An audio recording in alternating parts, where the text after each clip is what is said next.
E aí, moçada, tudo certo? Bom, hoje eu vou trazer um outro vídeo sobre equivalência patrimonial, tema que já foi tratado várias vezes no canal, a gente tem vários vídeos aqui, se quiser dar uma olhadinha lá. Mas hoje especificamente eu vou tratar sobre o ajuste de lucros não realizados em operações entre o controlador e a controlada, ou o investidor e a investida. Como que se dá esse ajuste na prática e como que o exame tem cobrado isso nas questões que vocês vão ter que desenvolver lá na prova. Tudo bem, então, enfim, né, uma contextualização geral.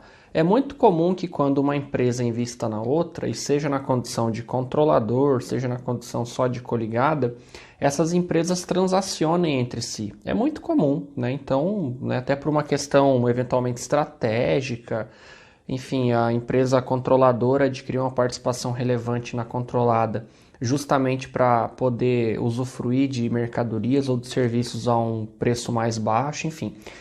Fato é que essas transações entre controlador e controlada, investidor e investida são muito comuns. E quando essas transações ocorrem, evidentemente, né, então quando o controlador vende para a controlada, ou a controlada vende para o controlador, ou coligada, enfim, né, não importa. Quando ocorrem essas vendas, né, naquele montante ali que foi que se chegou no preço, então tem um lucro embutido, tem uma margem de lucratividade que está incluída ali, tá certo? Então, quando ocorrem transações entre essas empresas do mesmo grupo, controlador, controlada, né, investidor e coligada, e esse lucro ele não é realizado, ele precisa ser ajustado para fins do cálculo da equivalência patrimonial. Então, ou seja, é como se vamos pensar o seguinte: o controlador adquiriu mercadorias da controlada e ele não repassou essas mercadorias para terceiros, para fora do grupo. Essas mercadorias permanecem no conjunto formado pelas duas empresas. Quando da apuração da equivalência patrimonial e posteriormente, no caso da controlada e da controladora, da consolidação das demonstrações contábeis, esse lucro que existiu nessa transação ele não pode ser apresentado nas demonstrações consolidadas, não pode ser reconhecido via equivalência patrimonial, porque quando você analisa em conjunto as duas empresas, esse lucro não existe, ele não se realizou, né? O lucro está ainda contido no grupo formado pelas duas ou mais empresas, tá certo? Então só pode ser considerado realizado esse lucro quando, nesse exemplo hipotético, as mercadorias são vendidas para terceiros. Então, resumindo, sempre que há lucro na transação entre investidor e investida, controlador e controlada, investidor e coligada, esse lucro, quando não realizado, precisa ser objeto de ajuste. Tem que ser ajustado tanto para fins da consolidação quanto para fins do resultado com equivalência patrimonial. E o ajuste é muito simples. Então você vai identificar o lucro, né, que ocorreu nessa transação, vai verificar qual é o percentual das mercadorias que foi repassado a terceiros e qual o percentual que remanesce no estoque.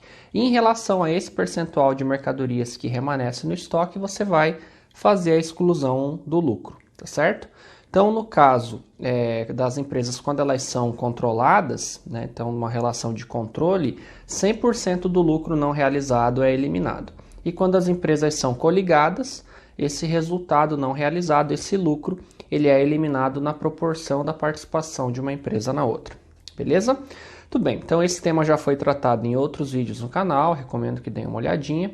E agora a gente vai ver como que a banca do CFC vem cobrando esse tema na prova. Vamos dar uma olhadinha lá. Tudo bem, moçada? Estou aqui com a questão 15 do exame 2018-01, diz o seguinte: a companhia Alfa realizou a venda de produtos para sua controladora por R$ 600 mil, gerando um custo de venda de 530.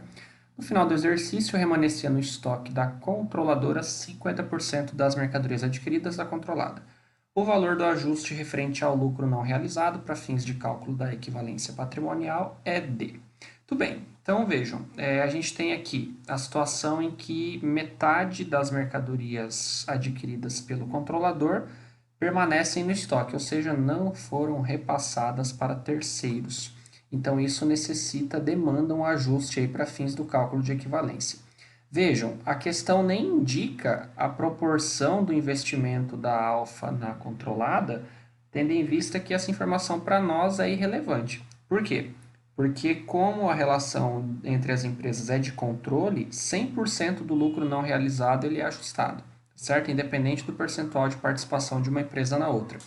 Caso fosse uma relação de coligadas, a gente teria que saber o percentual de participação do controlador na investida, do investidor na investida, melhor dizendo, para a gente fazer o ajuste na proporção da participação. Como aqui é controle, essa informação ela é dispensável, beleza? Então vamos lá. Qual foi a receita de venda da controlada? Foi 600 mil reais, não é verdade? Qual foi o CMV dela? 530, conforme indicado no exercício. Qual foi o lucro líquido da operação entre as empresas? 70 mil reais. Isso aqui é 100%, né, do lucro da operação. O que o exercício diz? Olha, 50% das mercadorias permanecem em estoque do controlador e 50% das mercadorias foram vendidas para terceiros.